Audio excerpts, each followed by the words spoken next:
Hello and welcome to episode 7 of the All You Can Board podcast. I'm Carlo. And I'm Dylan. On today's episode, our main course will be strategy versus tactics.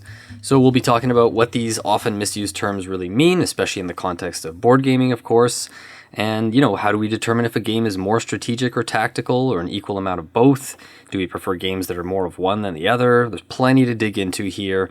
Normally we'd be jumping right into our appetizers before the main course, but as it is a special time of year in the world of board games, we just have a quick announcement to make that the Golden Geek Awards are happening and the nominations are open. And as we just launched our podcast a few months ago, this is the first time that we are technically eligible to be nominated for Best Podcast. So if you are interested, if you've been enjoying the podcast, and if you would want to consider nominating us, if you think we are one of the best podcasts around, of course, only vote for us if you truly feel that way. But if you do want to go nominate us, you can go to boardgamegeek.com and just look for the Golden Geek Awards link there. It'll give you all the info.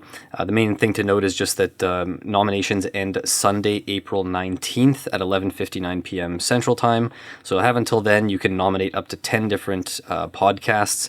And basically, once those nominations close, they will present the official nominees, and then there'll be another phase for actual voting at that point. So just read through the instructions there. There's a couple of requirements that you might need to meet in terms of either being a supporter of Board Game Geek or needing Geek Gold to vote or anything like that. If there's anything, if you genuinely want to vote and there's anything holding you back, like you don't have the Geek Gold on your account, shoot us an email, send us a message on Discord or whatnot, and let us know, and we can hook you up with some Geek Gold if you need some to vote. All right, so then why don't we jump into our first appetizer and tell us what you got.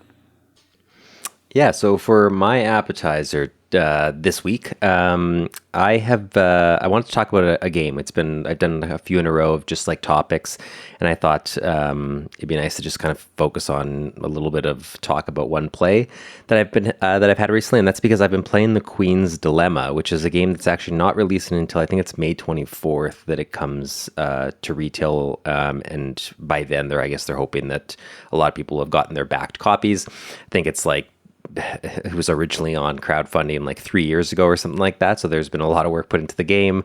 And Horrible Guild was nice enough to send us a preview copy. And so we've started a group. Carlo's not in this group because Carlo hasn't played King's Dilemma yet, but he does have a copy of King's Dilemma to play one day as well.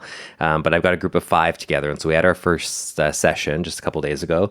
I want to just talk about it a little bit because this is the first time I'm a big fan of King's Dilemma. I really loved it. It grew on me more and more every single game that I played of it, mostly because it's a weird comparison to make, but I'm going to compare it to The Mind a little bit, where The Mind is a game that really changes based on the group that you're playing it with, and you'll have a very different experience with that game depending who's at the table. And King's Dilemma is one that I think felt the same way to me, in the sense that I had a very good experience with it because I had people that were getting sort of not necessarily into the role playing, but into the role playing aspect of like playing their house in a way that was true to the narrative, true to the background and stuff like that. And it just led to really cool twists in the storylines, really cool discussions and debates at the table. And even after one game of Queen's Dilemma, unless something drastically changes over the course of this game, or they just don't stick the landing, this first play of Queen's Dilemma is already feeling like some of this was as good, if not better, than some of the strongest plays of King's Dilemma. A lot of that has to do with the group of people that I'm playing with. We have people doing accents and embodying their characters at the table. We have some really funny and ridiculous results that have happened based on the fact that now in this version, compared to King's Dilemma, you're not in charge of a house. You are an actual individual person, but you have regions as a member of the council. You have regions that you're responsible for, and so things can come up in like a dilemma can come up that will specifically allude to the fact that like in Torque we're hearing there's this rebellion. I'm making this up, by the way. This isn't a spoiler, but like in Torque we're hearing that there's this rebellion or whatever, and so someone at the table might be responsible for Torque, and so now they're more invested in that voting.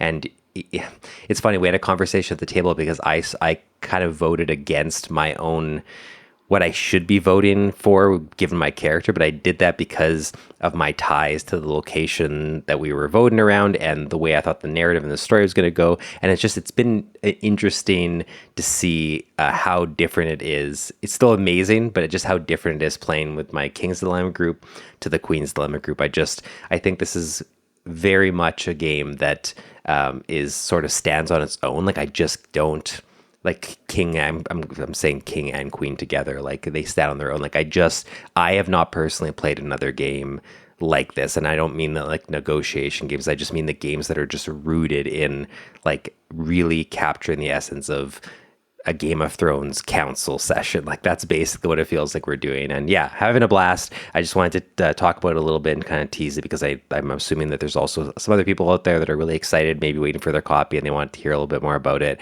And also just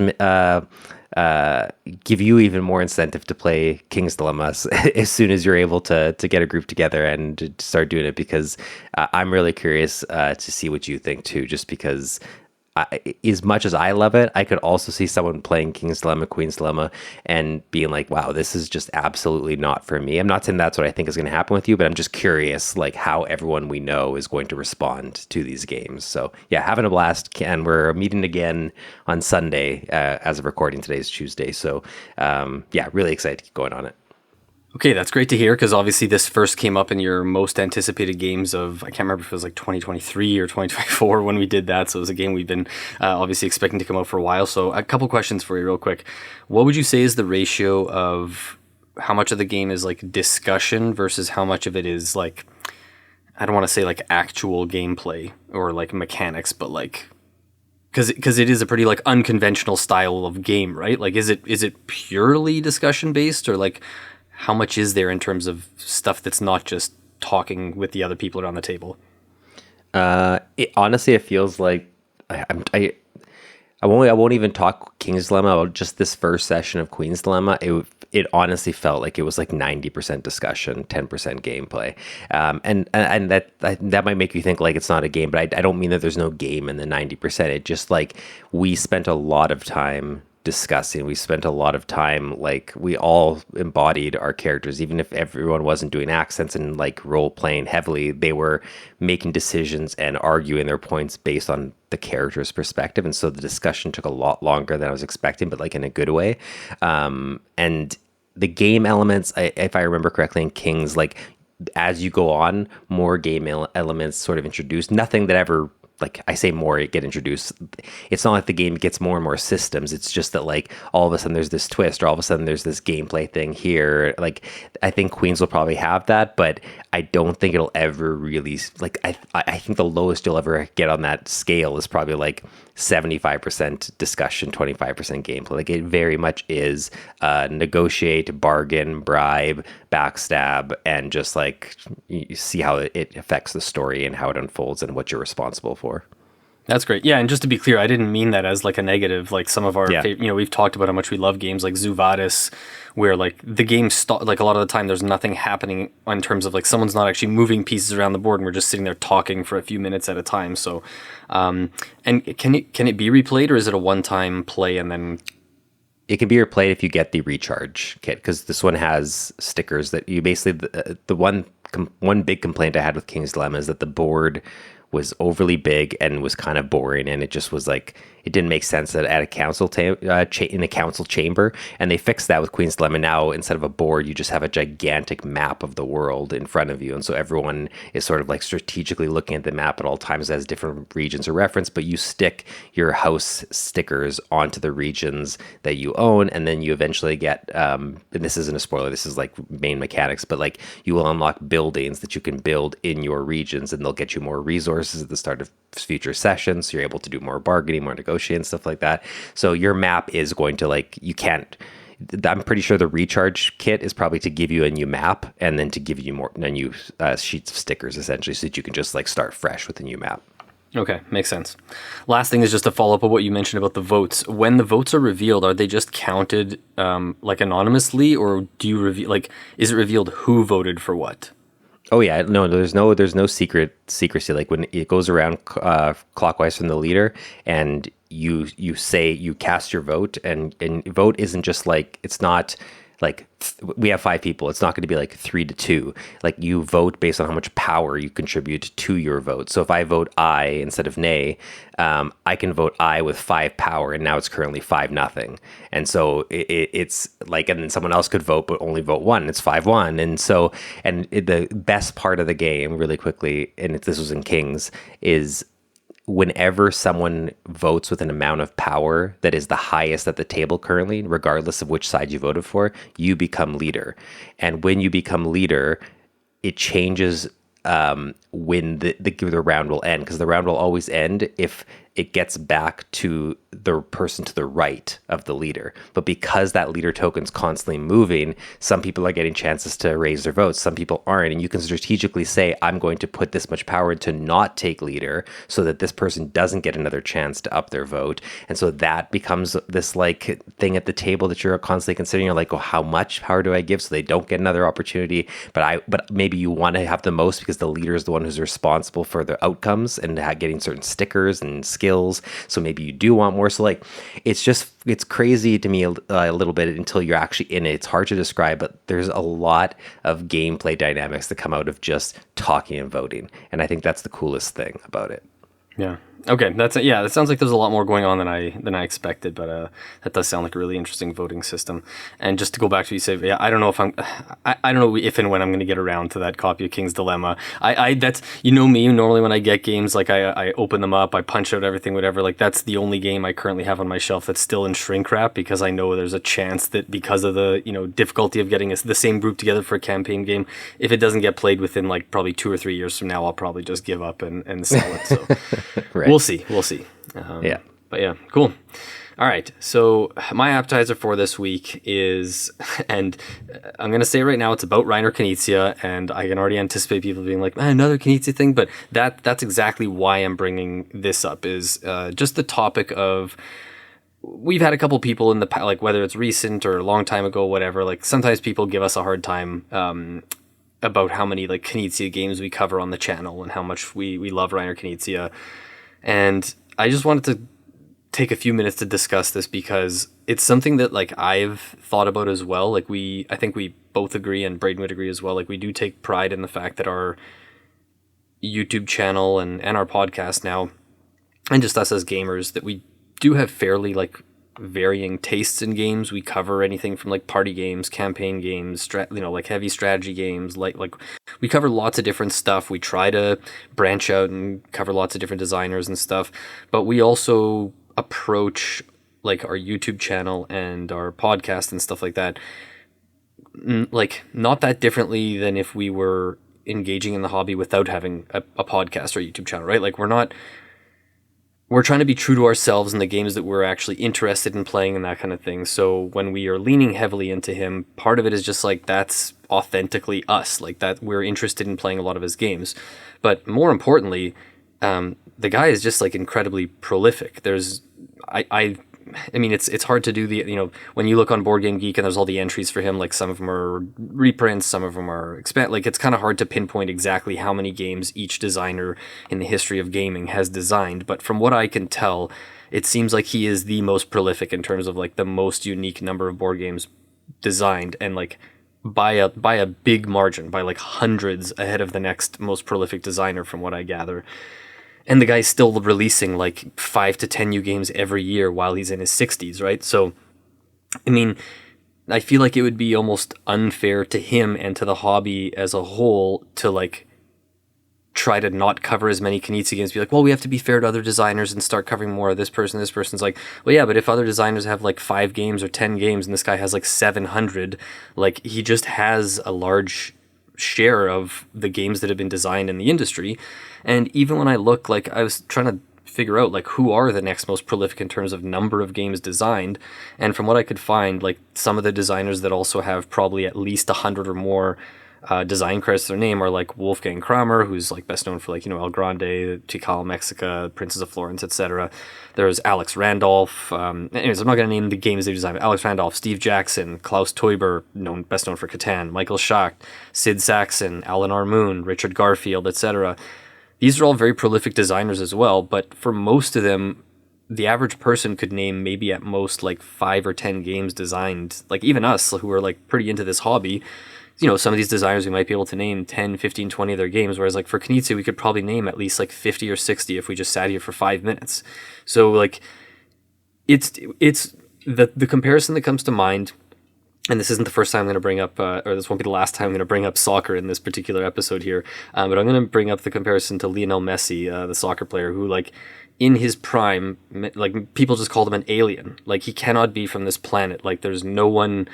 I mean, I guess you have to imagine there was no Cristiano Ronaldo because he's kind of an alien in his own right, but, like, the gap between those two players and everyone else in the world for, like, 10, 15 years was, like, just unheard of ever. And that's kind of how it feels. Like, it feels to me like Knizia must be an alien, because how is it possible to design that many games and still be going this strong at his age? So yeah, I mean, we're going to continue, at this point we've played like a large percentage of the games of his that we want to play, but there are still ones out there. So I guess for the people who have maybe watched our channel, might not be as into Knizia, or might be, new to our channel, being like, man, these guys, like, half of what they're covering lately, we're still getting caught up with some of his stuff. And again, he's releasing more games per year than almost any designer right now. So it's just kind of a byproduct of like how prolific he really is. It's not us trying to be like, oh, we're gonna be a Knizia channel. It's just he's that good.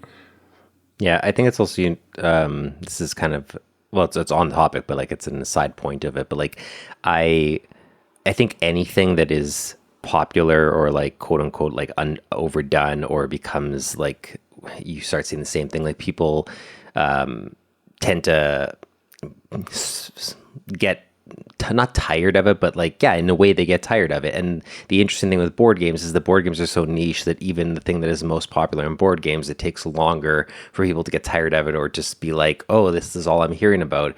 And so like, even like it becomes fashionable to sort of like hate on Wingspan, because everyone's like, oh yeah, like Wingspan, and it became fashionable for a while to hate on a bunch of other gateway games, the games that you hear people talk about a lot, even like Ticket to Ride and stuff. And I think like in a way, Reiner Knizia is the only designer that you could ever have that happen with, because of how niche board games is, that were people, because to be honest, I think that like the general board game fan that isn't like really into the hobby, knows Board Game Geek, I bet you like 7 out of 10 of them, 8 out of 10, they don't even know who the designer is of a game that they're playing. Like if they were asked to name it, right? Like it's more about like the game they're playing. And so a lot of people have probably played Knizia games and not realize that they've played as many as they have. Like I know that even when Kelsey and I sit down to play games, there's times where we've finished a game and she looks at the box and she's like, oh, that was another Knizia game. And I was like, like she had no idea, right? And she didn't even recognize it from playing it.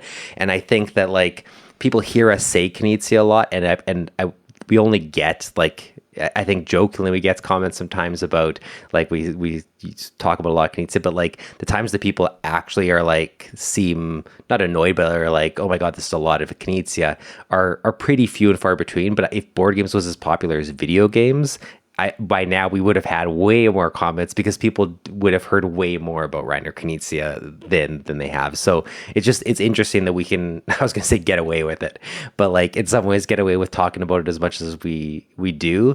But I think the other side of it is what you said. It's just that like also his games, there's so many of them and so many good ones that it would almost be a shame not to talk about them, right? Yeah, exactly. I'll just say one quick analogy too. I know nowhere near as much about like movies as I do about board games, but it's like if someone was like getting tired of hearing us talk about like Steven Spielberg movies or Stanley Kubrick movies or whoever, right? Like it's just like, I'm sorry, but they're like they're a pillar of this industry. Like it's you can't really like be involved in something, having a podcast and a YouTube channel, all this stuff, and like avoiding people who are like, again, such crucial parts of that hobby. So anyway, all right, I think it's time we take a little break to hear from our wonderful sponsor before we jump into our main course. All You Can Board is proudly sponsored by Victory Pints, our local game store of choice here in Winnipeg, Canada. We strongly believe that Victory Pints is the gold standard of board game stores, not just here in Winnipeg. Their main priority is having a wide selection of games, many of which you won't find elsewhere. They ship Canada-wide, $15 flat rate, or free shipping for orders over $200, and even take requests to try and order in specific games. They also have a used game section where you can trade in games for store credit, and maybe even find some hidden gems that others have traded in. Note that the used game section is only available for in-person purchases and trades. Again, located in Winnipeg at the corner of Henderson and Hespeler, check them out at victorypints.ca. A massive thank you to Victory Pints for all their support over the years. Okay, we are back, and it's time for our main course, strategy versus tactics. So this is something we've been talking about even long before we launched the podcast. It was going to be a podcast topic, or thought about doing even a series on the YouTube channel and whatnot. So we're going to break this main course down into sort of 3 sections. We're going to start by kind of like defining the terms strategy and tactics and kind of making sure that it's clear what we mean by those. Then the second section, we're going to be talking about some different topics and questions that'll just kind of prompt some interesting discussion, I think. And then the final third section, we're just going to be rattling off games, and we're going to go, like we've each kind of picked what we think are perceived ratios, like is a game, 80-20, strategy tactics or whatnot. So, so let's start by defining. And the reason I thought this was important is that I find that like tactics is usually, I think, a little more clear. Like the term tactics, I think not everyone still can define it. And even if you'd asked me like a few years ago, I would have probably not been able to give a proper definition. But also people often use the term strategy to just mean like something that is like complex or that takes a lot of thought or that kind of thing. And we've seen before, like lots of online board game stores have sections where you, like if you go into the games and it's like sorted by genre or whatever, like they have sections called strategy games, but you never really see sections for tactical games. But a lot of the time, the games that are in the strategy games section are actually games that are much more tactical than strategic. But it's just one of those things, like, if you are going to make a section on your website as a retailer, like, are you the one deciding if a game is more tactical or strategic? So, like, I get why these things are kind of conflated sometimes. But I think it's important, especially, not only important, but I find it interesting just to kind of, like, look at games through this lens. So I want to start by saying the main thing I think to keep in mind that we're probably going to return to is that ultimately, if you think about it in the grand scheme of things, the big picture is kind of like tactics win battles and strategies win wars, right? So strategy is kind of like a more high level, long-term plan, and tactics are more short-term actions, right? So strategy is long-term, tactics short-term. Strategy is more plans. Tactics are more actions that you take. The strategy, having a strategy, is more of the what and the why, like what are your goals and that kind of thing. And tactics are more of the how. So how are you actually going to accomplish the strategy that you've set out to achieve? How are you going to follow through on that plan? Does that all make sense to you, Dylan? Yeah, totally. The only really thing I was going to add, and you kind of touched on a little bit, is that in the way that these terms get conflated is, and I use the example of like in a board game store, that if there was a section, it would say strategy or whatever.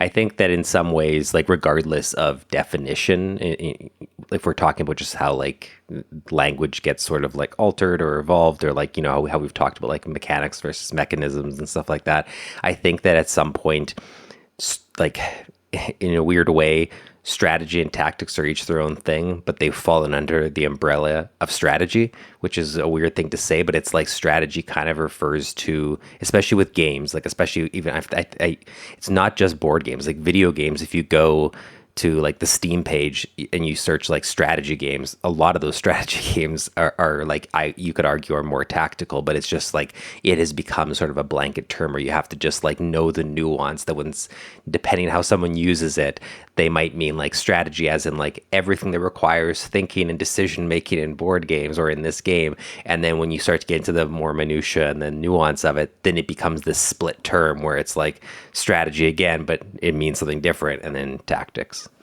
Yeah, no, that's interesting. And you even like the term strategy guide. There's no tactics guide as far as I know.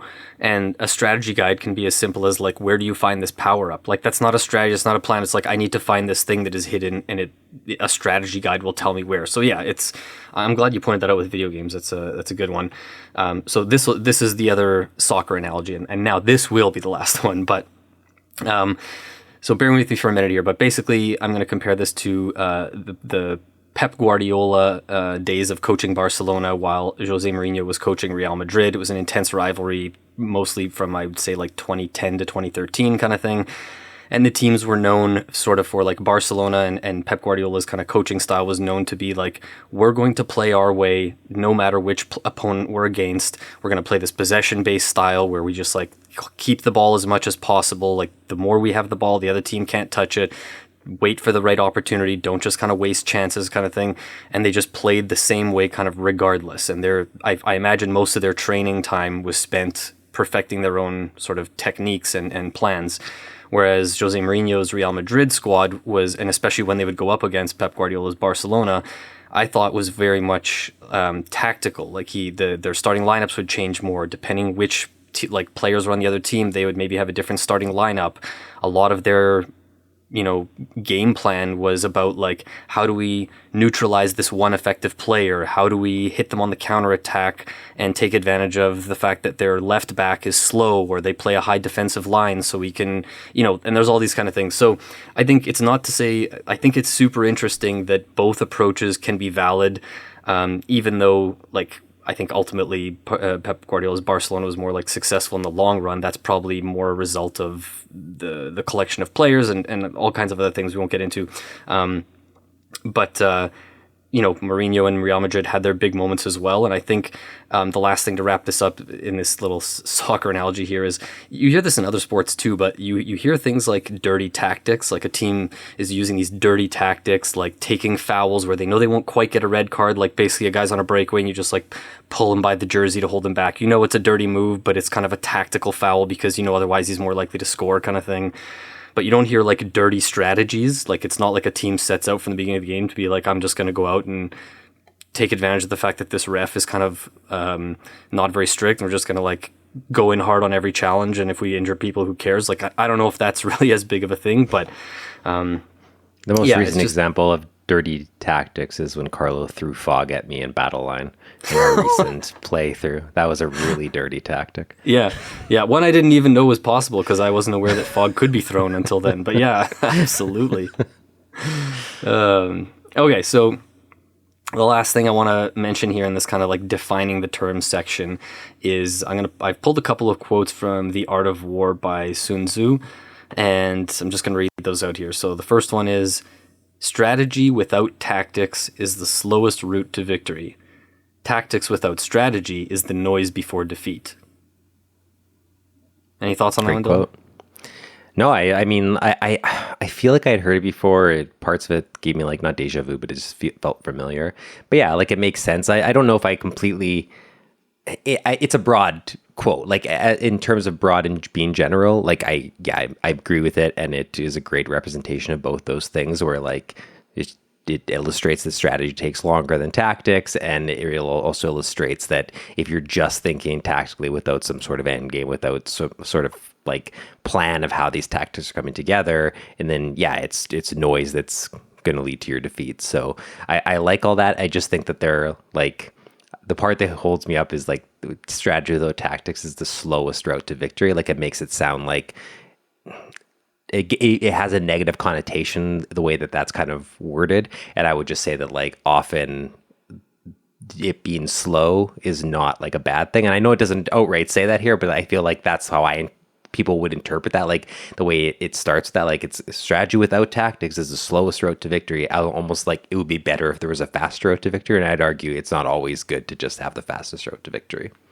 Yeah, that's fair. I took that first part to sort of mean like, if there's an opening for a weakness to achieve your goal sooner, but you're just kind of have the blinders on, you're like, nope, I'm sticking to my strategy, you might not spot those opportunities to achieve victory sooner or in a more like triumphant fashion or whatnot. Okay, and the second quote from this is, all men can see the tactics whereby I conquer, but what none can see is the strategy out of which victory is evolved.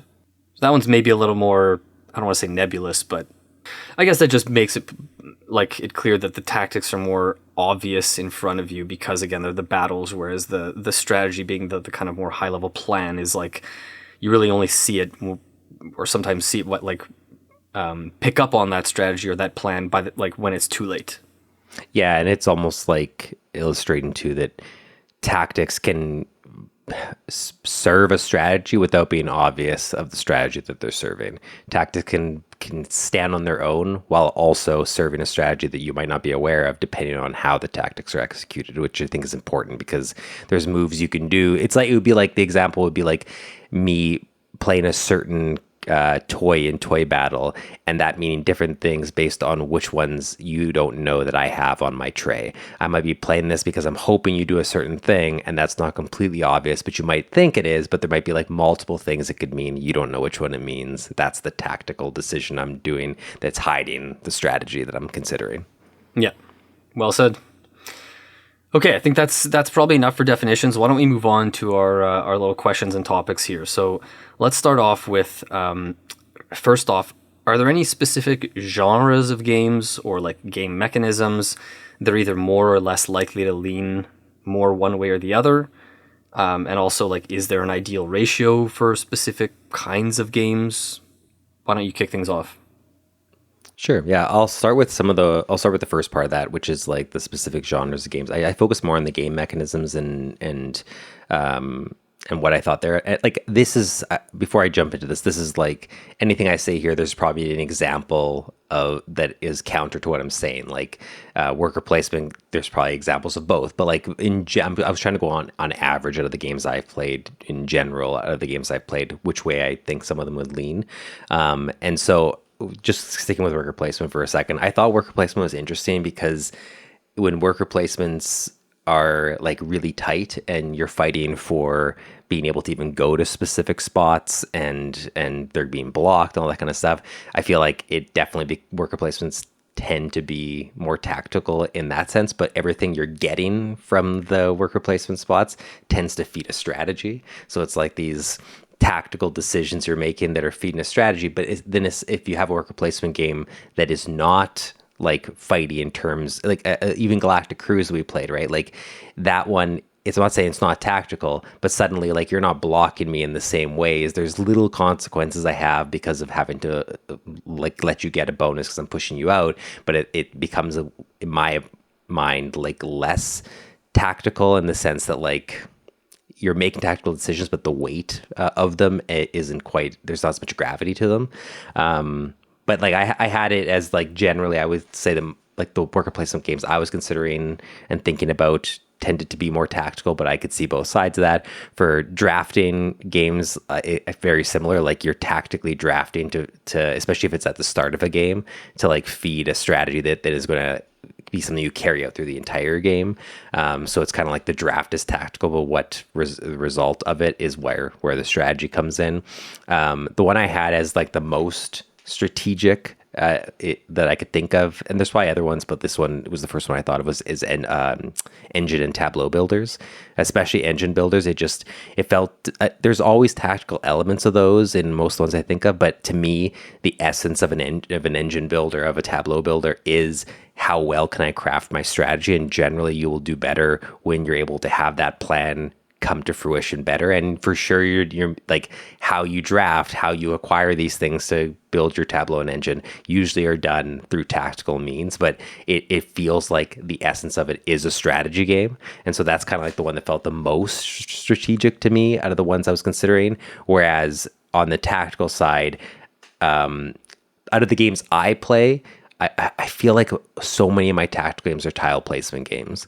And I can think of many examples of tile placement games that are more strategic, but it's like generally the ones I play are tactical. So like when I think in my head tactics, right away I think tile placement for genres, whereas when I think strategy, I think like Euros, tableau builders, and stuff like that. So those are the ones that kind of like came to my head when I thought about both.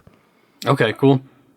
Okay, I'm gonna first touch on what you mentioned about engine building and tableau building, because I think like we almost have to, I know we often kind of like mash them into the same category, but there's, even as you've were saying this, I had games popping up that were like, is this one? Is this one? And I'm kind of on the fence about this, but something like Innovation, I think that one is a tableau building game, but not really an engine building game, I would say. I mean, there's maybe a little bit of that engine building. And in that one, I would say that one is much more tactical. Like, you can't really go into a game of Innovation. I mean, other than you see your couple starting cards, but like, there's very little that you can plan for. You really have to be reacting. But that one, you're not really building an engine. But Innovation is also like almost like a temporary tableau builder, right? Like, it's one of those tableau builders that you're breaking and creating your tableau like over and over again. It like, I think that for sure makes it more tactical. Whereas as soon as your tableau is more like locked in place, like even a game like Everdell or whatever, like once you put something in your tableau, like except for certain abilities, it's stuck there. And so like you're committing to a certain strategy, or like you're communicating that strategy to the table. People now know you're going for something. There's still tactical elements, but it's like, maybe that's the distinction, is like, if you're, the more locked in your decisions are, especially for engine builder, tableau building, the more strategical it has to almost be. Right. And even if, like, let's say a game like Arboretum is a tableau builder, is definitely not an engine builder. And in that one, it is fairly strategic, because as soon as you see what's in your hand at the start, you immediately have to have a plan of which colors or types of species of trees or whatever that you're going to go for, what you might be holding. I mean, that also gets into hand management, which I'll come back to in a second. But even, I'm just going to compare two more like quick engine building games, because this I found this super interesting. Is, let's compare Race for the Galaxy and Findorf. Two very different types of engine building games. Race for the Galaxy, giant deck of cards. You start with a hand of 6, you keep 4, but it's a deck of like 100 cards. And throughout the game, you're probably going to see anywhere from 30 to, who knows, 80 more cards from that deck. You're just drawing. So the fact that you're constantly getting new information inherently makes it more tactical. You can come up with a bit of a strategy, but a lot of what you have at your disposal at the start is going to just change very, very, very quickly. So a lot of the information that enters the game comes in turn by turn, round by round kind of thing. Whereas in Findorf, it's, you have this, it's more of like, there's this big board, the buildings, the cards that are available for those buildings you can build are all out in public at the start. And so that one to me feels more strategic, whereas Race for the Galaxy feels more tactical, because in Findorf, you actually are like building up, improving certain actions and deciding like, okay, well, I want to make this action stronger so that I can make my game about this game. And it's just interesting that they're both engine building games, but they have very, very different feels in terms of whether one is more tactical or strategic, just based on the design and the kind of game arc. So yeah. Yeah, I think it's interesting how much of like it almost is hard to say like, oh, this mechanism leans more strategy or more tactics, because it might be true, like it might be true on average, but as soon as you say that, it's so easy to think about options and examples from the opposite side of what you're arguing, that like, well, but here's like 10 games where the tactics are actually, come through more than the strategy and stuff like that. And it just like, I think it's interesting how much variety and how much like space there is for creativity and ideas and designs just within each genre, even like to be able to take something like worker placement or auction bidding or hand management and say, I'm going to make a version that uses that's very tactical versus one that's very strategic. Like, yeah, it's just cool that you can do that with all these mechanisms. Okay, and I'm not even going to get into too much what you mentioned about tiling. I'll just say I completely agree with you that they're almost always tactical, but we're going to come back to a lot of them later, so we'll just leave it at that. I think games with cards, it really depends. I think having cards in your hand from the start of the game is inherently like a strategic thing, because especially when other people can't see them, right? Because you have private information and you don't, it could be a game where like, am I going to play this card early? Am I going to save this for late? Which of these cards am I going to play? Which ones am I not going to play? Like, that is very strategic. But I think it depends on if you're given some cards at the beginning and that's it, you don't get any more cards, that's going to be way more strategic. Whereas if you have a small subset of cards from a giant deck and you're going to be drawing a lot of cards, I think that makes it more tactical, because you're already thinking, what else might be in the deck that I might be able to get?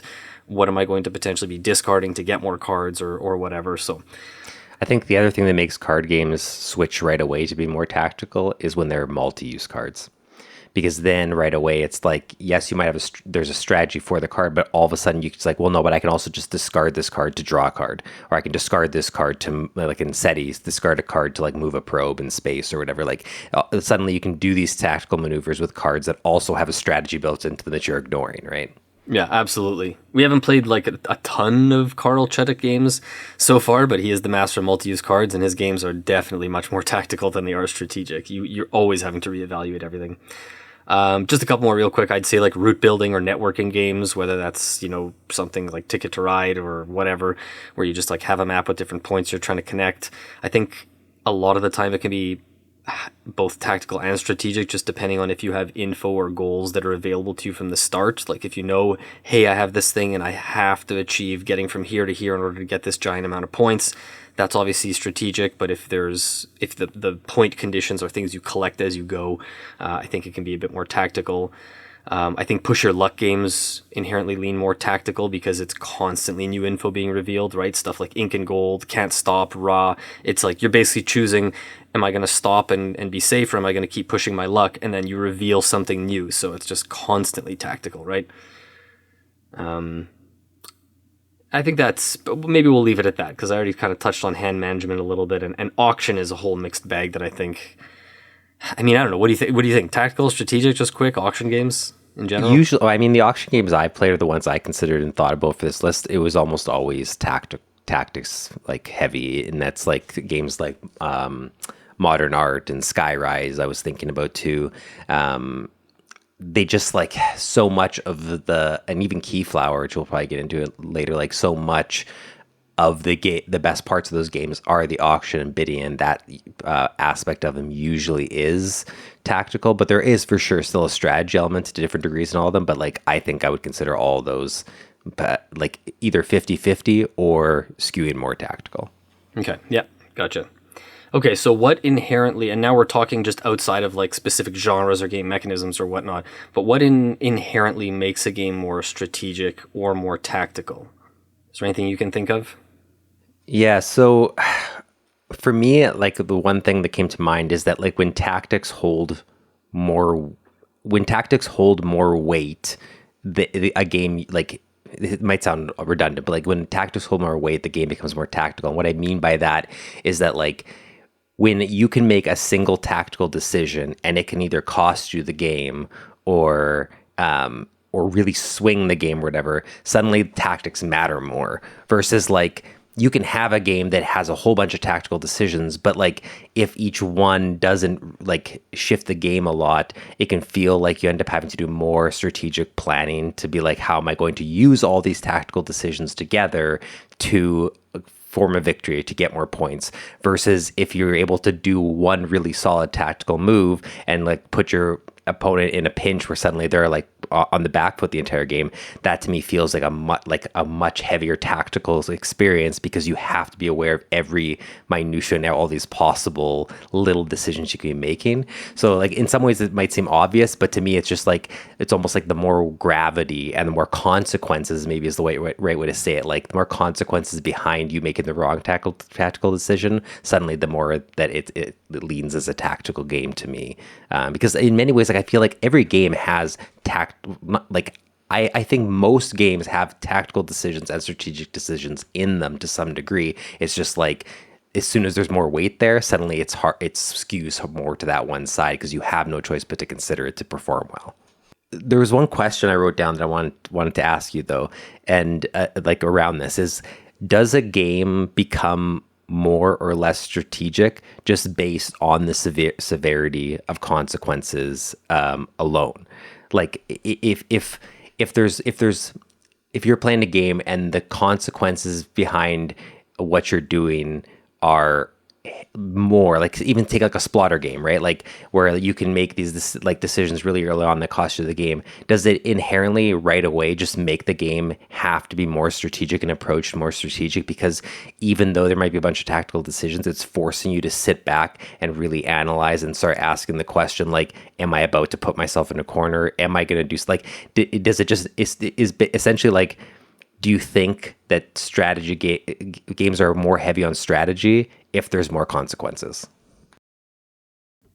I don't know. I was about to say yes to a lot, but that last sentence you asked me, not just, I don't think the more consequences, but I think the earlier in the game. Like, if you can feel like you're out of the game early in a lot of those ones, like, I'm trying to think of specific examples without stepping too much on games we're going to be talking about later, but I think, like we said, like, Splatter was the first thing that came to mind, too. People always talk about, like, you can lose the game on the first turn. That is definitely, I think, a hallmark of, like, a very strategic game.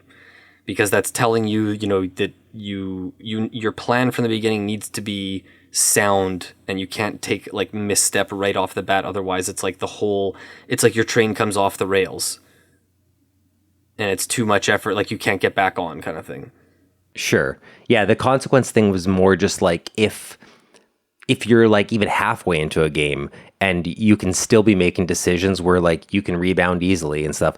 Like in my head, it's like it then puts it into a position where it's like you can experiment more. You can try this. If it doesn't work, you can still pivot. Like the more opportunities to pivot, it almost feels like that inherently makes it less strategic and more tactical because it's incentivizing you to pivot and consider other options stuff. But as soon as the room for pivoting is less, and as soon as like the consequences for you doing something are more extreme, you have no choice but to plan to do well. And so like in many ways, it's like if you're planning and thinking long term, suddenly it becomes more strategic. And the more I thought about it, it was more like the consequences force you to do that, right? Like when there's more gravity behind the decisions. Okay, I think another thing that I think can make something either more strategic or more tactical is I think the amount of information that is available to you at the start of the game, like the percentage of what will be revealed throughout the game.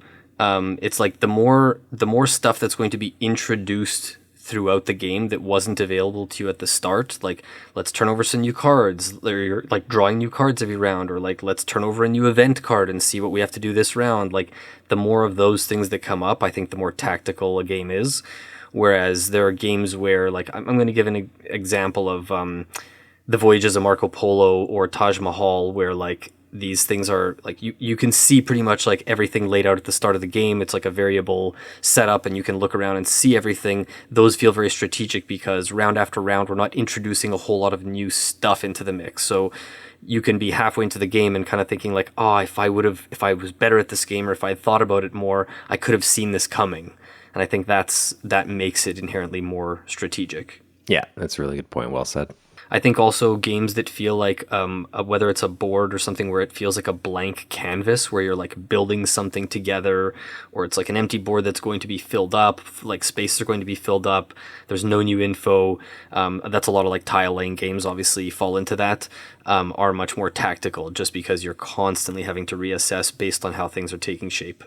That's interesting. Even now that you said that, it made me think like, even just using the back side of the board in Azul is a more strategic version of Azul, because you have to now consider ahead of time where you're placing your colored tiles to make sure you don't leave yourself in a trap where you have ones you can't place, which I've done before on that side of the board, versus the front side, which you don't have to think that long term because that you have to put them in specific spots so you know where it's going to end up, right? So it's like, it's interesting that like that's an example of how a tile laying game could suddenly become more strategic just by opening up the decisions you have where you place them, right? True, yeah.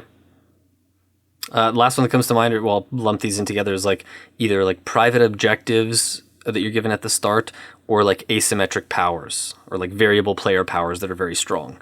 As soon as you're given a thing where it's like, when you do this, you actually get 2 of these, or your character can do this, now you have, like, the game is setting you on a path and almost telling you, lean into this and play this way in order to succeed. If you're not taking advantage of the benefits of your character or your faction or whatever, you're just probably not going to keep up with a better player who is taking advantage of theirs. All right, so now we're going to move on to talking about what are some of the strategic and tactical games that we like and dislike. So first off, what's the most strategic game that you've played, and the most strategic one that you like and dislike?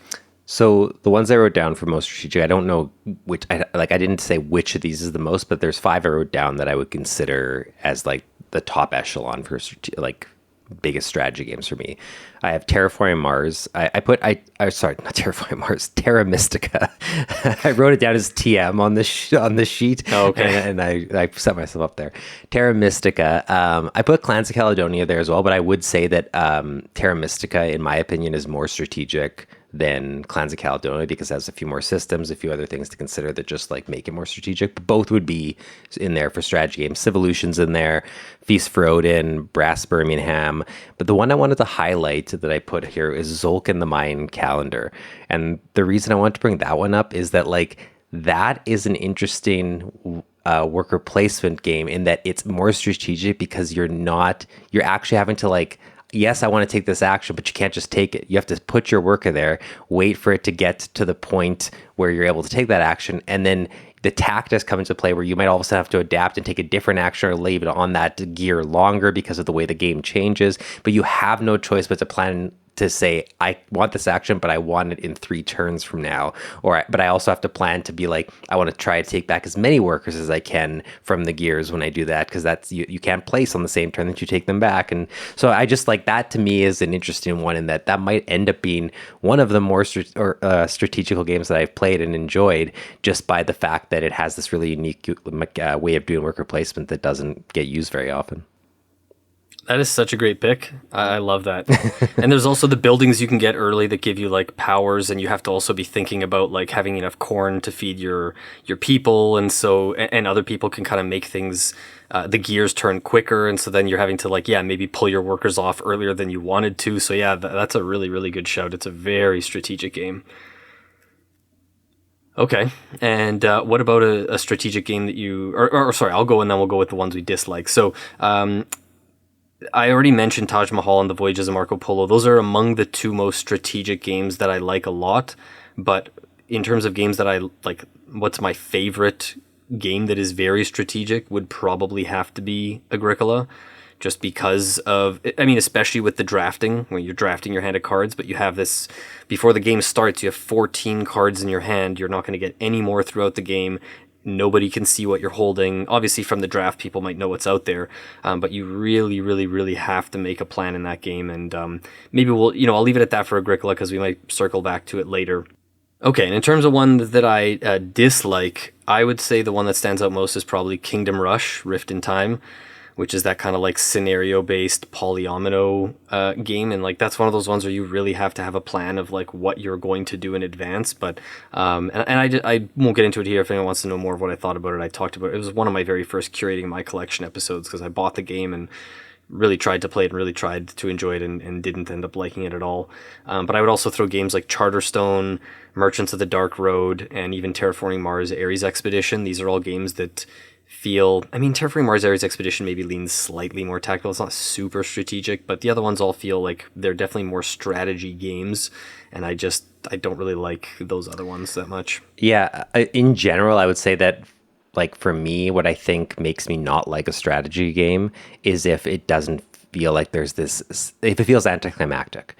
Like there needs to be a lot of the strategy games I gravitate towards or play are like 2 to 3 hour games, and if it feels like at the end of your strategy, like the only thing that you're sort of rewarded with is the victory, it's funny to say, but like I would rather have this amazing like moment or this amazing culmination to my strategy and still lose, and then I would to say my strategy came together, but it just kind of felt underwhelming and I won.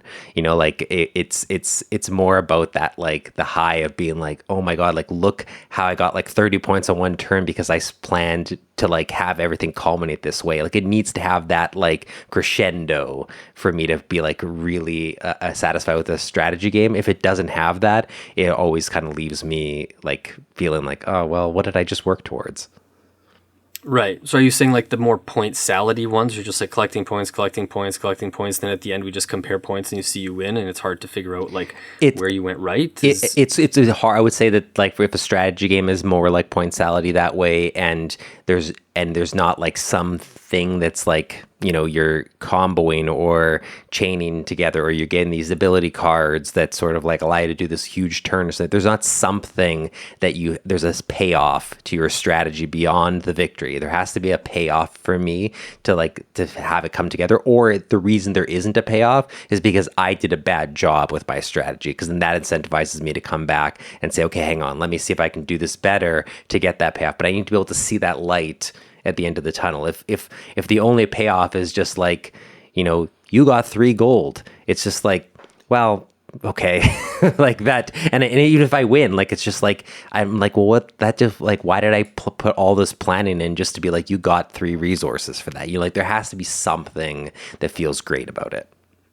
Yeah. Okay. So the game has to give you appropriate feedback. Like the reward has to match the level of effort you put in, kind of thing. Yeah. And that could be in the form of like a single great turn, or that could be in the form of like an engine that gets out of control, whatever.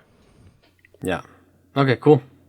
All right. So what about what's the most tactical game that you've played or that you like or dislike? Yeah, some of the ones I wrote down for this, Toy Battle, because I've been playing so much of it, is a very tactical one. But I also just put Paolo Mori games, not all of his games, but I think like Caesar Rome in 20 Minutes, like that's another very tactical game. And a lot of his tend to have that feel to them. And so that's where I'm getting a lot of my tactical itches scratched these days.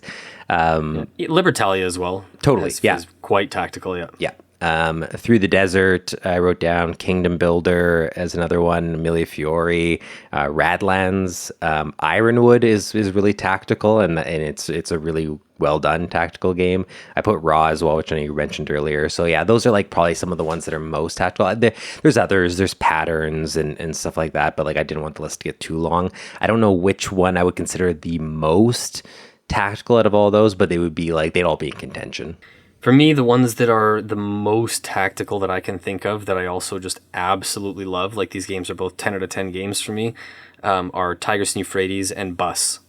Those games are just both so tactical, and I just, they feel infinitely replayable, and part of it is that it feels like so much of the game is just about the players around the table and constantly reacting, trying to read people's intentions, trying to reassess the board state, who's, in the lead right now, who's maybe making a comeback, who do I not need to worry about as much, how can I get back in the game, how can I defend my lead from people coming after me, all that kind of stuff.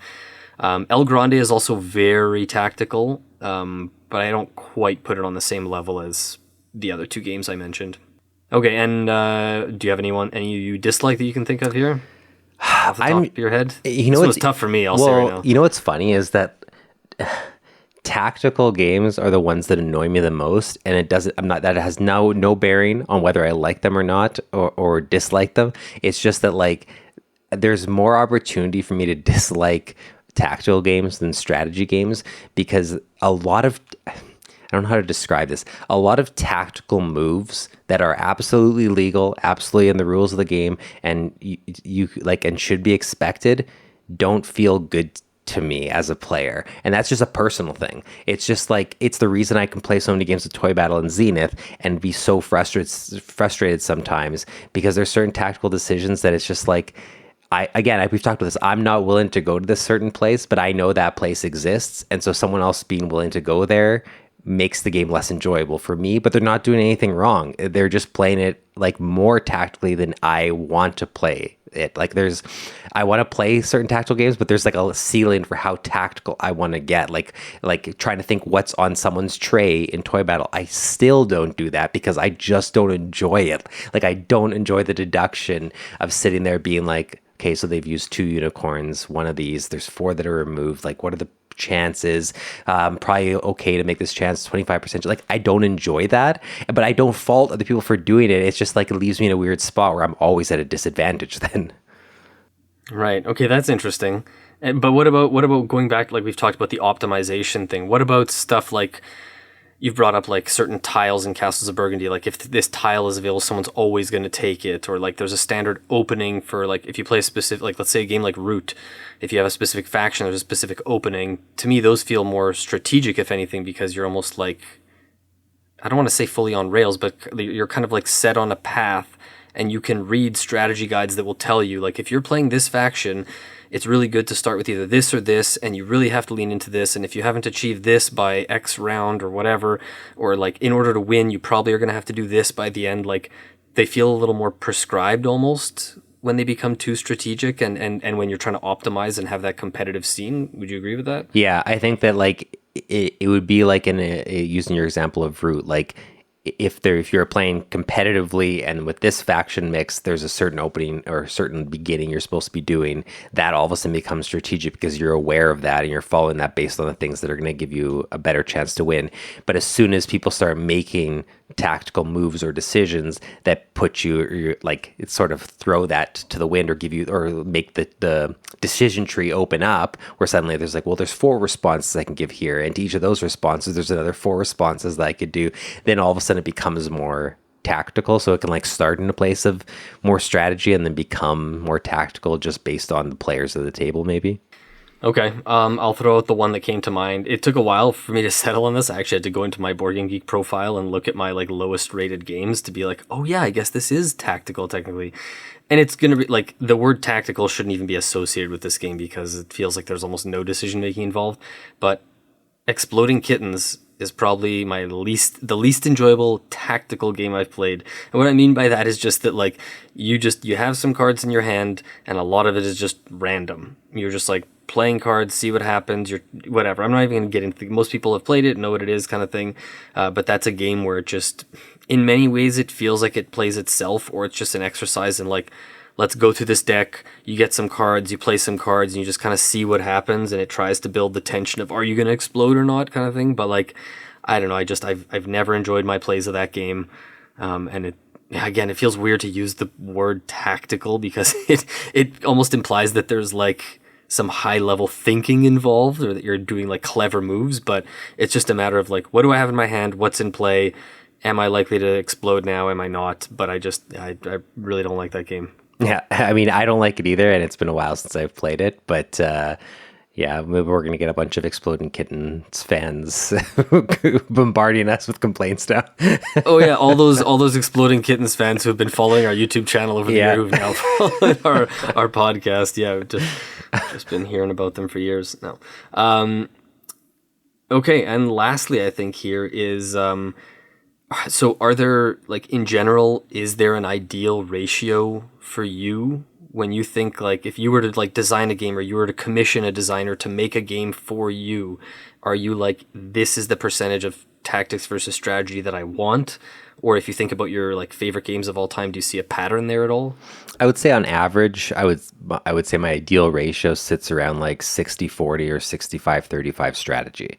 And the reason why is similar to something you've said in the past, to do with the reason you like push your luck games, or like being able to do that kind of those risky decisions in a space that's safe because you live your life not as risky kind of thing. For me, I'm someone who, I always come back to this quote that I was going to say, it's not my dad's quote, but my dad's the one who always recited this quote to me, which is, life is what's happening when you're making, well, life is what happens when you make other plans. And for like, probably like a decade now, I just feel like maybe even more, I just like live my life not really making plans, because in my experience and in my life, plans always get uprooted. I changed jobs a bunch. I moved to different provinces. There's so much that has changed in my life that I never accounted for and never planned for and never had a strategy for. Or even if I did, I had to adjust and I had to adapt and I had to pivot. That it feels good for me to play a strategy game where I can safely like plan a strategy, and even if it doesn't come together, it makes me be like, well, next time I'm going to try this build, or maybe I can try to optimize this build a little bit better and not have to worry about those same kind of consequences, or not be as frustrated when life happens, so to speak. So I think like it's not, and again, that might change. Like right now, I'm feeling very tactical these days with the games that I'm playing. But I think in general, if I have to choose to sit down and play one or the other, like I usually get more enjoyment from playing a strategy game, because I just get to see my plans play out longer. I get to see other people's plans play out longer. The player interaction doesn't feel quite as take thatty or mean, and if it does, it's usually like in the tactics aspect of that strategy game and less in the strategy that we're doing. Like, yeah, it's just, I think that's where I gravitate, and that's where I get more of my enjoyment from. Okay.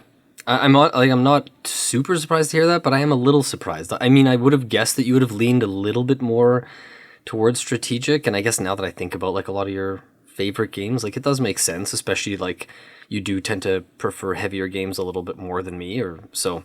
That makes sense. But this is somewhere where we definitely differ. And I would say when I was getting into the hobby and early on in the games I was seeking out initially, I was probably closer to where you are.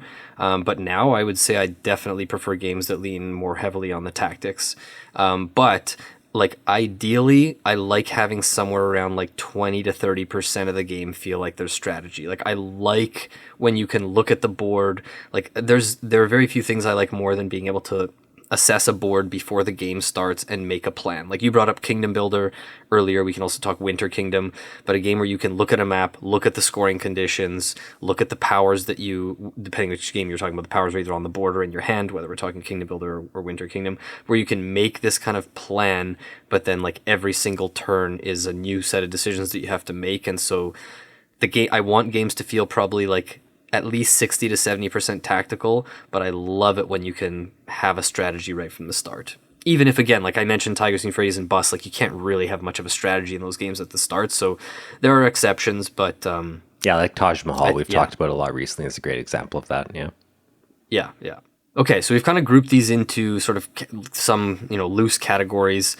And just to be clear here, the way we're going to kind of refer to these in terms of terminology, like if I say something is 80-20 tactical, I mean that's 80% tactical. So whatever we say it's tactical or strategic, that, term is going to apply to the higher number. Just to be clear there. So, okay, so let's talk about some heavy games first. So you brought up actually Terra Mystica earlier. So I'm going to lump Terra Mystica and Age of Innovation together. And I know I've put you on the spot to go first for pretty much everything here. So I'll go first for some of these. I'm going to suggest or propose that Terra Mystica / Age of Innovation are probably 80-20 strategic. And I will say this, though, with the caveat that early game, they might even be 90-10 strategic. Because especially when you, like, so much of the board is, you know exactly which scoring conditions are going to happen in which round. You know which faction you have and, like, how your faction works, all that kind of stuff. Like, there isn't a whole lot of new information being introduced throughout the game. However, I think as the game goes on, like, the last round or two probably feels much more tactical because you're looking at like what's left out there, what is left that I can do to kind of like scrounge up any final points or like meet that goal or the goals of that strategy I set out as much as possible at the end. And I think when you get into like drafting factions and you're at high level play, I think it just becomes even more strategic probably. Yeah, I had 80-20 as well. I think that the only thing I would add is it really depends on the faction that you're using. Some factions, like, you get way more points out of them and you have to lean more into a specific strategy, whereas other factions almost open up tactical opportunities for you or things you have to consider about your opponent and stuff. And the same thing goes for like Clans of Caledonia in the same kind of range. Like, I think you can find yourself in more tactical or strategic games based on who you're playing and how you're playing them. That's a really good point. I hadn't even considered that, but you're absolutely right. I think if you have like factions that give you more like of like the what's it called, like power or whatever, and the fact that like power gives you so much flexibility, then that maybe makes things open more. Whereas if you have something that it feels a little more specific, it might feel a little more restrictive, then it might feel more strategic because you don't have as many opportunities to kind of pivot. So, okay. So now let's talk about Gloomhaven. We're going to break this into like the campaign game itself. So like how strategic or tactical is it like from the start of the campaign? And then we'll talk about individual scenarios. So in my opinion, oh, sorry, you go. I was just going to say, I know that you had it written down that way, but I kind of went against your rule for that one. And I did lump them together because I've in many ways, I feel like it doesn't what I have is I think Gloomhaven is a more tactical game than it is a strategic game, but I think it's like I think I have it as like 70-30 tactics to strategy, and I consider that like the bulk of what you're doing in Gloomhaven is the scenarios. When you're outside the scenarios, a lot of it is like, which cards am I bringing with me? Like, what do we know? What kind of enemies are in this scenario? What's the goal that we have to do? Like, where's the story guiding us? And that's kind of informing the decisions on like how you upgrade your character, how you build your deck and stuff. So a lot of the strategy comes out there, and there is strategy still that comes out in the individual scenarios in terms of like, okay, we have to get to this room by this time, so we have to use these type of cards, we have to put more emphasis on movement or whatever.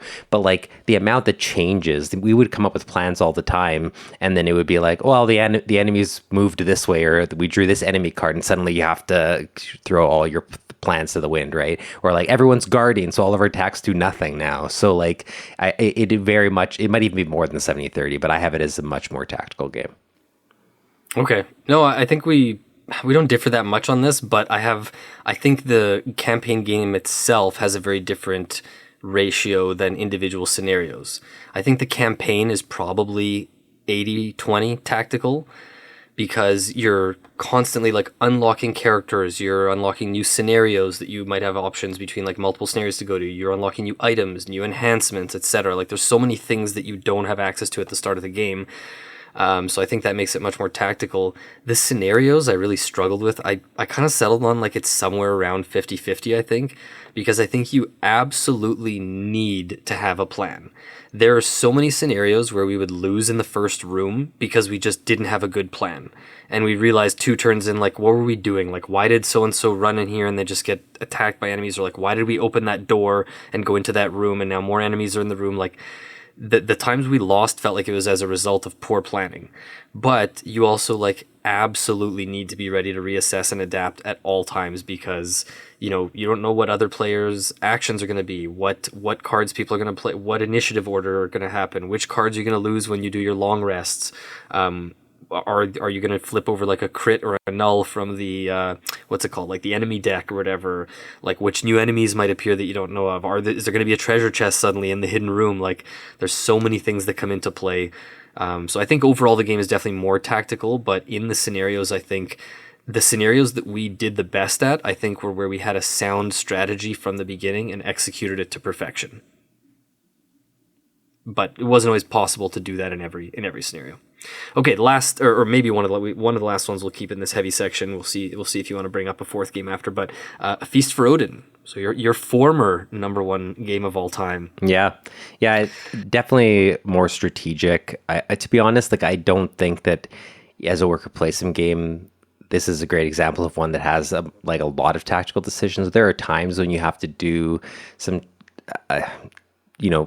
little tactical decision making things that are going to really influence how the game's going to go for you. But in general, it's like you go into an exploration board, and like now you're forming a strategy with like how are you going to fill up that board in time before the end of the game to get the minuses covered up, or am I going to go into sheep, and if I go into sheep, you need to go in enough to get enough points from it to make it worth it. Like there is tactical decisions, but like I don't get blocked a whole ton when I play Feast for Odin. I mean, I'm playing at 2 players and 3 players generally. Like it does at times feel like there's moments of player interaction throughout. There's times where I do get blocked, but it is like 2 people doing their own separate strategies on the same board, and you're watching them executed. So I had it at like somewhere around 80-20 for strategy.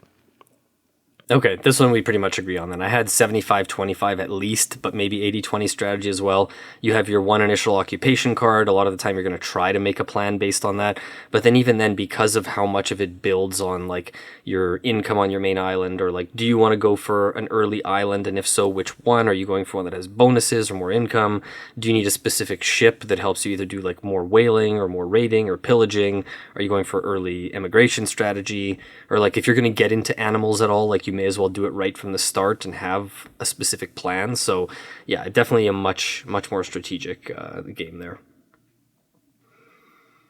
Okay, do you want to move on to midweight Euros, or do you want to bring up this fourth game here? No, let's go to midweight Euros. All right, we'll go to midweight Euros. So let's start with Dune Imperium, one of the most popular and highly ranked games of the past few years. It's now been about a year or 2 since I've played it, but I would say it's probably like 60-40 tactical. Okay. I think. I had it as one of my 50-50s. And that's mainly because the deck building aspect to me, like you're always considering like a longer term strategy of what you're trying to do with these cards, getting the right symbols to be able to access certain spaces and stuff like that. But it is a very tactical worker placement game, because it is fighty for the locations. There is the combat aspect that's taking place that is like where you're revealing these like ambush cards or whatever they're called. They're not ambush, but it's something like that. Intrigue cards and stuff like that. Like there's a lot of aspects that are very tactical. It's just that deck building for me always gives it a really high percentage of strategy, because that's how I approach deck building games. They're giving me opportunities for more tactical decisions, but there's a strategy for me and how I'm building my deck. For sure. Just because we're not going to probably talk about Dominion later, I'm just going to make a quick comparison to Dominion, because a Dominion style deck builder where you have like 10 different piles of cards feels very strategic, because you know which cards are going to be available to you to get for the whole game. That's like a very strategic game. Whereas games like Dune Imperium that also use this card market that you see in games like Hero Realms and Ascension, those feel like they're not quite as strategic of deck builders, just because you have to be reassessing based on what's available for you to actually get in the market. Yeah. Rather than knowing what's available to you from the start for the whole game.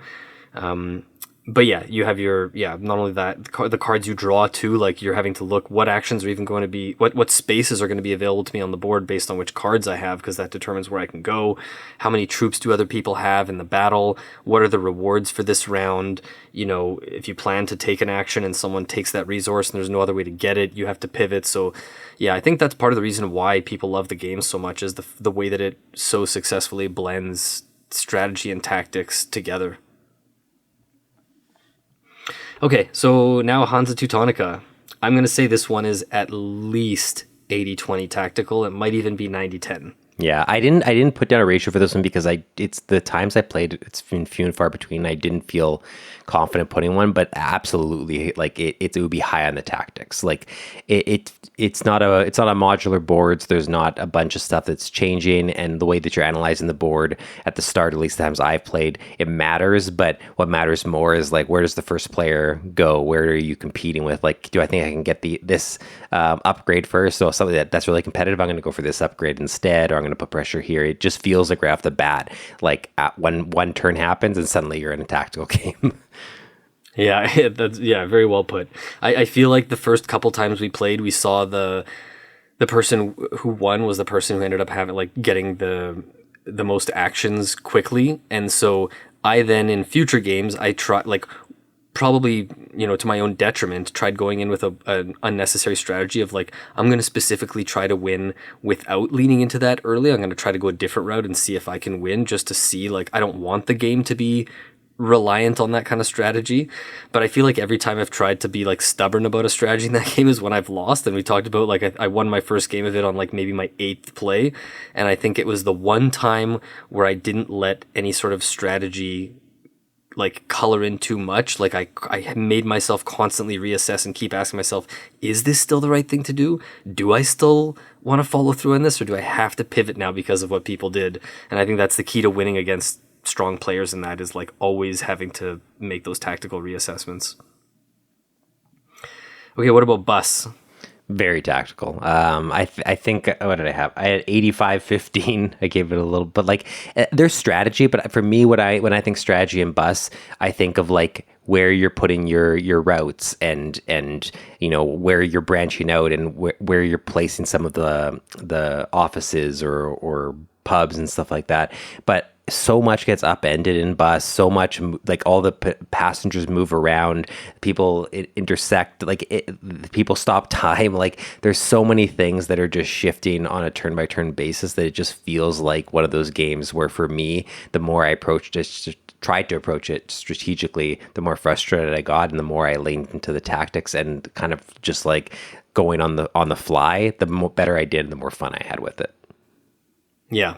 Yep, I agree. Although I have it even high. I had it at 90-10. I even put in brackets 95-5 ? Because like I don't even like there's the game is almost always the exact same from the setup. There's very little different other than your starting little placement and where you put your two. And I remember the first few times we like asking ourselves when we played it the first few times, like, what even is a good move at the start? Like, what should I be doing? Like, can I even, like, other than the pubs, like the 3 locations, like the pubs, the homes and the workplaces or whatever it is like, I don't know, like, can I really make a strategy just based on where these are? Like, the second I try to do something, someone takes the action I wanted, and there goes my strategy. So, like, what's the point?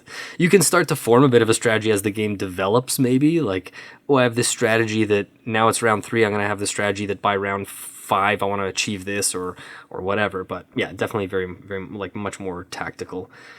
Similar to what I'd said before about that and Tigris and Euphrates being like the most tactical games that I love.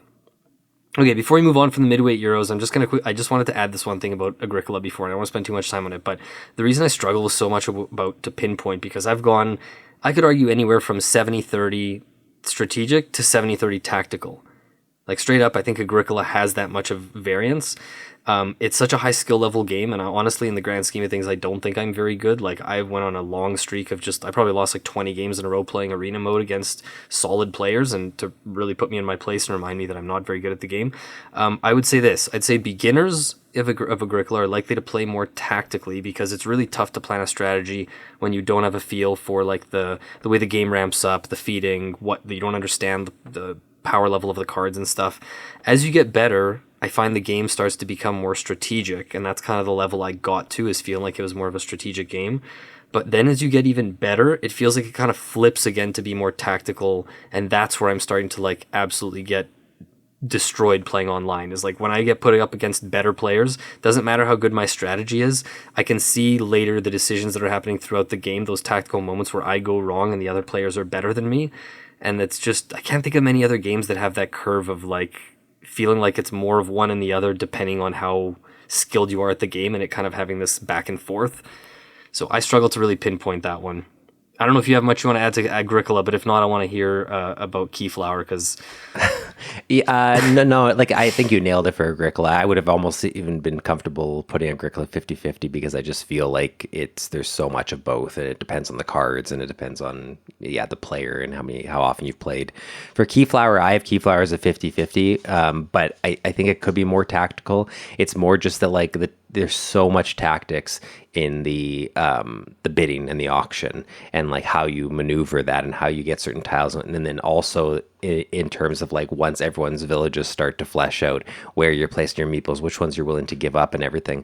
But the entire aspect of your village, if you go in with no strategy, it's possible to do well. You can just get all the ones that give you points and stuff, but like you need to have some strategy. Where am I getting my upgrades from? Where am I getting my movements from? Where am I getting my resources from? And like where am I getting my end game points from? Like there is a large strategy element too. So I ended up just settling on 50-50 for that.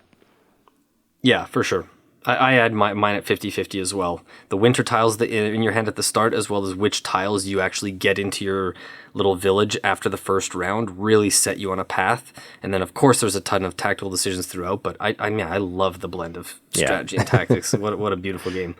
Okay, let's move into some more like light medium. So we're not talking like super lightweight games, but these are obviously a step down in complexity from the kind of midweight Euros we were talking about. So let's start with Carcassonne. What do you think? I fluctuated between it feeling like it could be a 50-50 game to feeling like it's a 70-30 tactics game. It feels more tactical when I play it at 2 players especially, but at the same time, like everything I'm usually doing, there's nothing you're able to analyze at the start of the game. Like it's tactical at the start, but as the game goes on, suddenly it's like, well, I have this strategy I've committed to over here to try to like get into the city, or I have this strategy I've committed to over here to try to like finish this road or to get this chapel surrounded. So it's like the strategies are like emergent. It starts as a very like 70-30, 80-20, 90-10 tactical game, and then I feel like by the end it's closer to being a 50-50 game. I'm so proud, Dylan.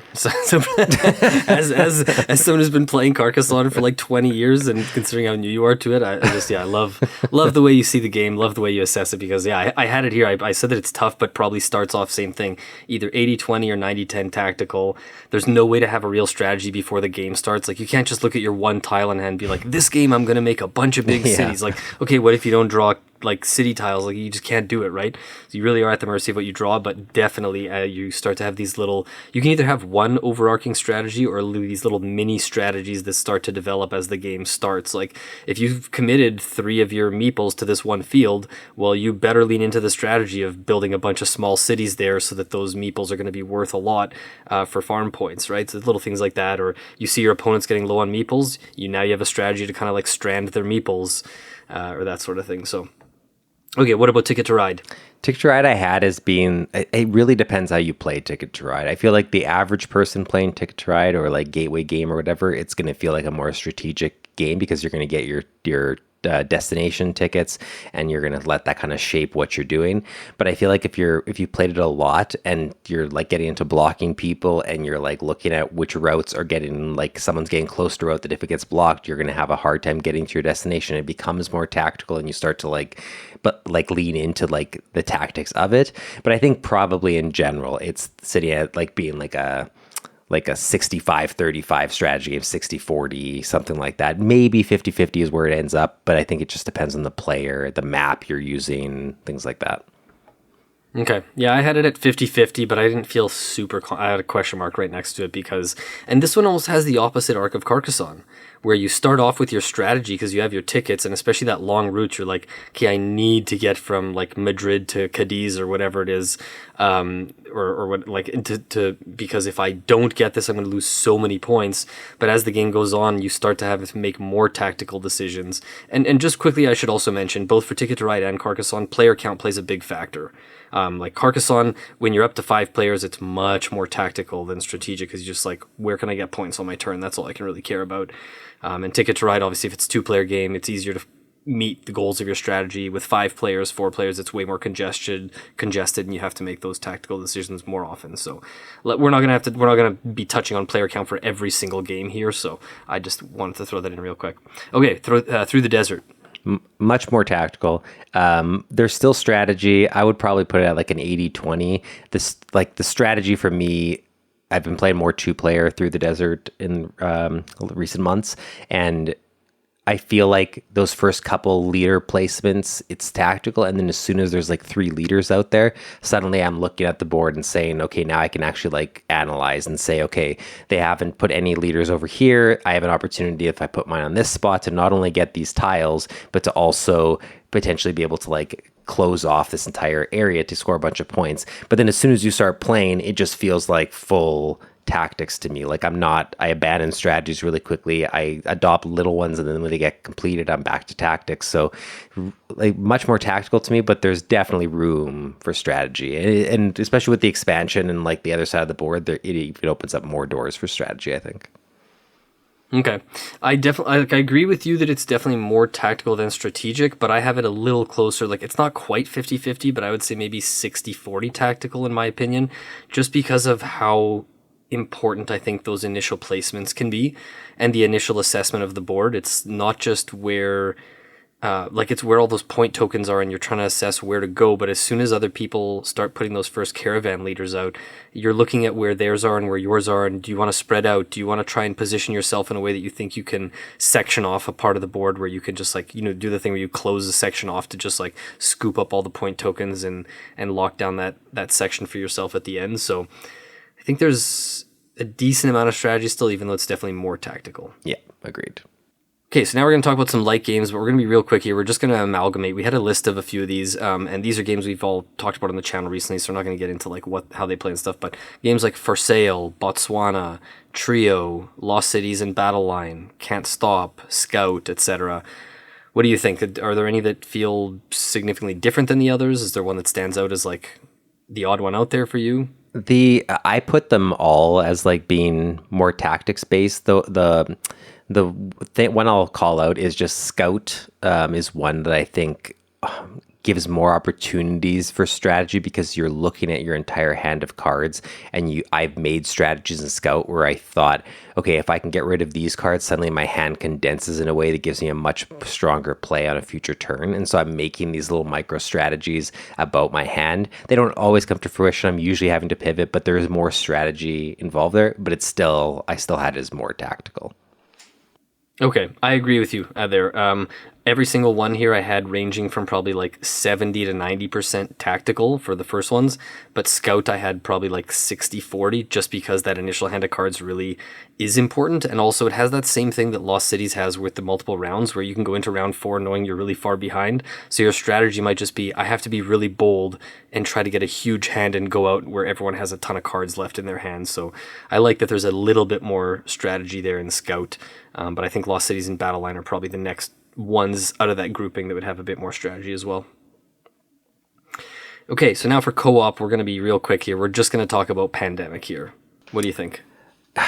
I struggled a little bit with it, but I ended up putting it at possibly being 50-50 because there's a lot you can analyze and you can think about, and you have to work together to craft strategies to deal with like the things that emerge. A lot of those you aren't going to know what they are at the start of the game, but you will once you do, and once the deck starts to like reset from it's been so long since I played, but like you start to see the same territory cards coming up, like you can form this strategy that you understand what this game is going to look like, which territories are going to be problematic and everything. And that sort of, so it's like maybe it starts in a different place, but I think what the core of the game, where it ends up, it kind of tends to be a 50-50. I actually had it as 50-50 here as well. Okay. I did have a question mark too, because I was also a little on the fence. But yeah, the fact that you each have your roles and you have the starting cubes, like you definitely want to have a plan, especially for your first few turns. But the second you start revealing cards, you're like, uh-oh, guys, there's outbreaks in here. Like, we gotta go here. We have to address this. We can't ignore this any longer. Like, you're constantly being torn away from the plans that you want to make. Okay, and lastly, we're going to pick something that's kind of its own thing here, and that's Magic the Gathering. We can also maybe very quickly touch on other like deck construction games. So this isn't deck building games where you're building your deck in the game. These are games where you build a deck when you're not playing, and then you use that deck to play. So I'm going to default to you here first because you've been playing a lot more of it like more recently than me, like in recent years.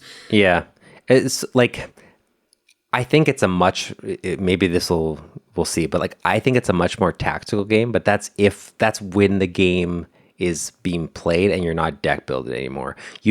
Everything about the deck building, everything about the cards you're putting in, like why you're choosing them. If you're doing a draft, like the draft is very strategic in terms of like going for different builds or adapting to what you can to like say, this is how I'm going to play this deck. This is how I imagine this deck performing ideally, or what's going to win me games. But once you're actually playing, regardless of that strategy you came in with, like everything about what you're doing is like tactical and based on like what are they playing from their hand, how are you dealing with these problems on the board. You're just like having to execute the strategy in a tactical way. It's a weird one to try to like explain and talk about, but like I ended up just saying it's 50-50 if you consider the deck building aspect. But if you're just talking about like playing Magic the Gathering, like you have your decks and you're just starting drawing your cards and everything, then I have it being a much more tactical game of like 70-30, 75-25, 80-20 around there.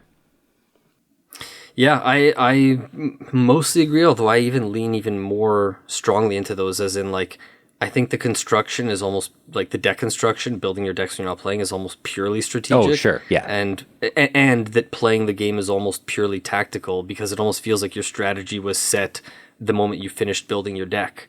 It depends. But I will say, like, yeah, I was gonna ask you, because you know a lot more about like deck archetypes. It's like when we were playing when we were kids, like I didn't really know about like pro scene, what's actually good in the grand scheme of things. So I want to ask you, like, are there decks that people make that are specifically like, I don't know if this would be the right term for it, but like flex decks, like a deck that is supposed to be more flexible and give you more options, rather than saying like, my goal with this deck is to get these creatures out and then rush them, or like my goal is to, yeah. Like, are there decks that are just specifically meant to be flexible? 100%. I think it depends. Like, I think about years and years ago when I was at a pre-release tournament and I got this card where it's this like ridiculous overpowered card for 4 mana. It's like 4 mana, 7/7 flying trample lifelink or something like that. But it has this downside, which is you can't win the game and your opponent can't lose the game. And so the goal with that card is you get them to a negative life total, and then you kill your own creature or sacrifice it, and then they immediately lose the game. And it was so much fun to play. And that was like, that was my strategy. Like I built my deck that way. And even though I'm making tactical decisions, every game I had ways to try to pull that card out of my deck to find that creature card, and then I had a bunch of sacrifice cards and I had to get to them and I had to sacrifice that thing, and I was executing that strategy. And if I did well with executing it, I won games, and if I didn't have a plan B, and that was my deck. So it fluctuates. Magic can be all over the spectrum. I just feel like for me, in the ways that I play which is usually limited play, like sealed and draft, I am playing in a more tactical way. Right. I guess I'm realizing the error of me saying it's almost purely tactical now, just because like if you have a deck that's more supposed to be like reactive, like a type of deck that's like slowing your opponent down or controlling your opponent, that's probably going to feel more tactical. Whereas if you have like, I don't remember the name of the card, but there was that card that's like, it's an enchantment, and when you have if you have at the start of your turn, if you have 20 cards in your graveyard, you win the game Yes, or whatever. yeah. Like that feels like a very strategy focused deck because that is your goal. And the only other, unless you have some fire you have to put out on your opponent's board, or you have to take a mulligan or pivot because you don't have enough mana or something, it feels like you just have that one goal in mind with a deck like that, right? All right, I think we're gonna leave it there. This was a lot of fun. I really enjoyed this. It's really interesting to look at games through this lens, and I feel like it's gonna make us keep looking at games through this lens more and more going forward. Yeah, So, agreed. Yeah, I'd be curious to hear what people think here. If we have our Discord server, you can come chat with people. I know people are going to be chiming in on this and letting us know what kind of like favorite strategic or tactical games they like most, or what kind of like ratio is ideal for them. So come join us in our Discord. Just a reminder again about the Golden Geek nominations that we mentioned at the beginning of the episode. I won't rehash that here. You can find all of our videos and the majority of our content on our YouTube channel. As always, youtube.com/allyoucanboard. And if you'd like to support the show, please consider leaving a review on your podcast platform of choice, or of course, just help spread the word by recommending us to someone you know or online somewhere. And of course, lastly, if you're interested in supporting us financially so we can continue to grow All You Can Board and keep doing this and keep improving, you can check out our Patreon page at www.patreon.com/allyoucanboard. Otherwise, this has been episode 7 of the All You Can Board podcast. Thank you as always for listening, and we hope you'll join us again in 2 weeks for episode 8. Take care. See ya.